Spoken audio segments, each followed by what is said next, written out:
Hey guys, welcome back. My name is Jose Acosta, and today I am making this video to do a review on All Elite Wrestling's Dynamite yesterday. I thought the show was terrific. It was great. Of course, they had some really great promos from Cody, Scorpio Sky, Matt Hardy. As you guys already know, the whole thing with Cody's is basically saying who he was, what's going to come in this tournament, and says he's going to win, alongside with R. Anderson as well, saying the same thing. Um, I really hope this kind of happens because I'm a huge fan of Cody and I think he deserves a championship win. But if not, at least I want to see him in the finals. And also with Scorpios was pretty good because of the fact that he talks about he basically talks about his beginning coming into pro wrestling, how as a kid he wanted to become a pro wrestler. Then of course him getting injured and I had a back injury before he can even start. And doctors basically saying that there's a possibility that he won't be able to wrestle. Then, of course, recovering and then not being able to go anywhere from just the indie scene. And finally getting signed along with SCU. And basically, it's a to be continued from that point. With Scorpio Sky, I have met him. I have seen him compete at bar wrestling. And it was really great to see him compete live, and he is a talented wrestler. So I really can't wait to see what happens with him, and really can't wait to see what goes on in the future. Hopefully maybe a singles run, maybe more with SCU. Only the future can tell.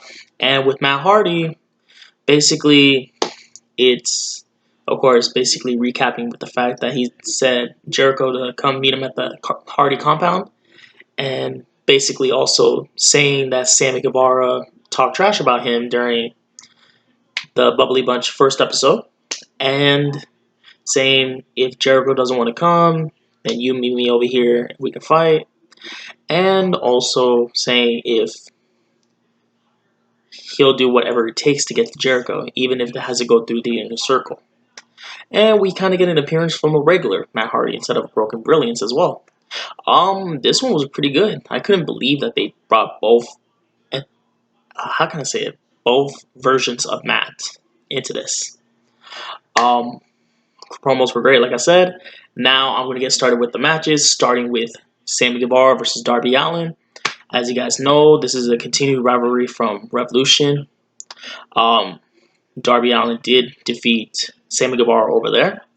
So basically, this is a brand new match between both of them. The winner goes on to the semifinals. Of course, Sammy Guevara attacked Darby before the match even started and had one of the great spots in the match when he put Darby Allin on top of a ladder and did a splash on him. Of course, both of them had their injuries with them. Of course, Darby busted his nose during the match. Darby Allin kind of took his ankle and started twisting it. But even with the bad ankle, Sammy Guevara did pull off some great moves, like a springboard cutter, and even hit a 630 senton, only for Darby to count out to 2. And the match ended with Darby Allin hitting the Last Supper on Sammy Guevara, winning the match, moving on to go against Cody in the semifinals. And I can't wait to see that match going on. Hopefully it's next week. Maybe it'll be sooner or later. All I know is it was a great matchup between Sammy and Darby. One of my favorite matches of the night for sure. The second match that I'm going to be going over is Kenny Omega versus Alan Angels. And for the first time, this is my first time seeing Alan Angels compete. He has competed in AEW before, but that time I didn't get to see him. Of course, I really thought that it was going to be like a jobber type of match, that Kenny was going to win it, which he did. But Alan Angels did put off some good offense. Of course, he had a couple great moves, including 2 sentons. One of them him connecting with Kenny, the other one missing. But, of course, with Kenny, he hits a V-trigger and a Snapdragon suplex. Counts out at 2. Then he hits another V-trigger on him to win the match. It was a good paced match. I was really happy with the results. And hopefully, like I said, maybe see more of Alan Angels in the future. If not, I wish him the best and wherever he goes. It's awesome to see new competitors fight within AEW. The next match I'm going to be going over is Orange Cassidy going against Jimmy Havoc. As you guys know, last week, Orange Cassidy was ringside for Chuck Taylor versus Kid Sabian. And of course, when he was on top of the ring, Jimmy Havoc comes and attacks him, which set up the match for this week. And the matchup was really slow paced, but when you have Orange Cassidy in the ring, that's how it's basically going to go. Of course, it all started off with Jimmy Havoc attacking him to start the match, using his jacket and his shirt to choke out Orange Cassidy, then using the outside to his best. And when it was going to go for the Acid Rainmaker, Orange Cassidy counters it. And of course, that's when he gets a second win, starts going, hits a lazy top rope move onto Jimmy Havoc, counts out 2. Then later on during the match, Penelope Ford gets involved, and best friends try to get her off the ring. She does a split on the ring. It totally confuses them for some reason. And here comes Kip Sabian jumping over the rope to land on both best friends. But it wasn't enough to stop Orange Cassidy because he hit the roll-up. Orange Cassidy wins the match. Then he gets attacked by both Jimmy Havoc and Kip Sabian. And Kip Sabian has a matchup later on that day versus Dustin Rhodes.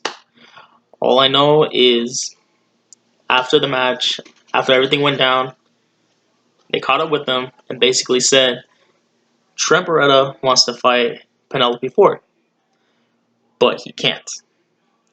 So instead, he's going to go after Kip, her boyfriend. And I would really love to see that matchup in the future between Kip and Trent. I feel like it's going to happen sooner or later. And just can't wait to see what happens there. Now, I'm going to be going over 2 matches, which I want to say were squash matches. Of course, you have Wardlows.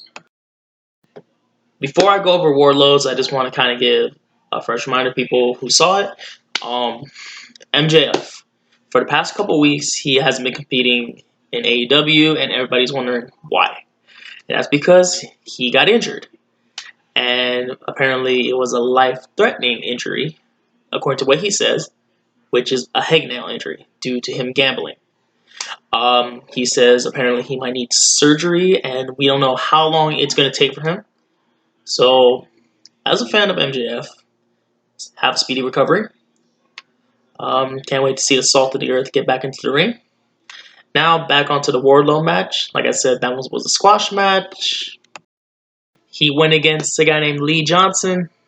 Like I said, I don't know who this guy is, but he didn't really put up that much of a fight. Wardlow finished the matchup with a throwing airplane spin, which I thought was pretty crazy. And, Wardlow's going to be on a good streak until someone can defeat him. I mean, he's already been defeated by Cody in a steel cage, but in a singles match, who knows who will beat him. Then, of course, we got Brody Lee went against Justin Law. And the interesting about this was the fact that they pointed the camera more at Marco. And I thought it was funny because, Marco compared to Brody Lee. And, of course, the match ended with a discus lariat from Brody Lee to win the match against Justin Law. After the match, he was walking out, stares down Marco Stunt, went towards him a little bit. Marco stands his ground, of course. Then Brody walks away, thus leaving a matchup for next week to be announced. And I can't wait to see this, even though I'm going to be praying that Marco does not die. We can't have Mr. Fun Size down for a while, and hopefully he survives. Before that match even started, though, we got a new signee into not only AEW, but also with the Dark Order. If anyone doesn't know, Preston Vance is a he is a wrestler that's been training under Cody Rhodes at the Nightmare Family. He finally got signed and finally is a part of the Dark Order. And I've seen him compete before. He is a great fighter, cool guy. Even though I did call him a fake ass Vanilla Ice at Bar Wrestling. Um, but I want to see what he can do in the near future. Hopefully, he'll be able to impress everybody else like he did to me. Then, of course, after all that, we got an episode of the Bubbly Bunch, and as you guys know, Sammy Guevara is down for some reason. I didn't know if it had to do with the whole Jake Hager losing his matchup against Jon Moxley for the AEW Heavyweight Championship. Everybody else is fine, saying he shouldn't be worried because he's still sexy and all that shit. And Jericho says, I got an idea. We can do this whole flip flap. And the winner of this flip flam or something like that will win a big old bottle of hand sanitizer. Sammy goes from being sad to happy. Then they have this whole TikTok dance version of it, or something like that. And it's funny seeing Jericho, Pratt, Santana, Ortiz, Jake Hager, and Sammy dancing. Of course, Sammy is getting down with it, and someone gets jealous. And who is that person to get jealous? How about Le Champion, Chris Jericho? He gets mad, and of course, Sammy wins the bottle. He storms off, and that's the end of the Bubbly Bunch. Hopefully, next week we get episode 3, because I'm really a fan of the Bubbly Bunch. And then finally, we get down to the main event. And this main event was pretty good. I love the fact that it had this stipulation, which was if Dustin lost, he was going to retire. And the reason why I like this match is because it sets a fire in Dustin to win this match. Because he has a historical career. And to show where he was from then to where he is now is really inspirational. And he has to defeat Kip Sabian. And he has Penelope Ford on his side. Who does Dustin got? He trusts family. So he has Brandy by his side.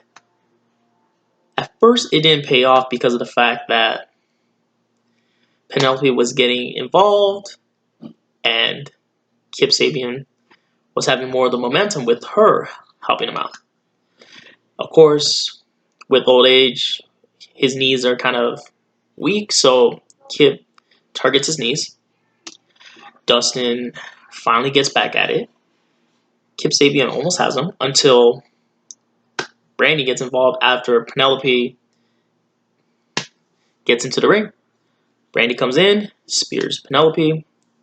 Kip is distracted. Dustin hits Code Red to win the match, keeping his career alive, and going against Lance Archer in the semifinals of the TNT Championship Tournament. And this matchup was really excellent. Like I said, it was pretty good for me. But I did love the fact that the stipulation went into success. And he lives another day to fight. So that's my review on AEW Dynamite. And for this one, I'm going to kind of give it a rating between 1 to 10. And I'm going to be giving this one a 9. And I love the fact that all the matches were great.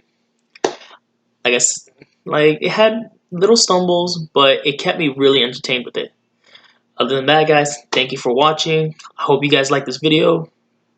Please subscribe. Also, comment down below. I'll be answering as usual. And I do kind of got a little surprise for you guys, but it's going to be within a couple hours.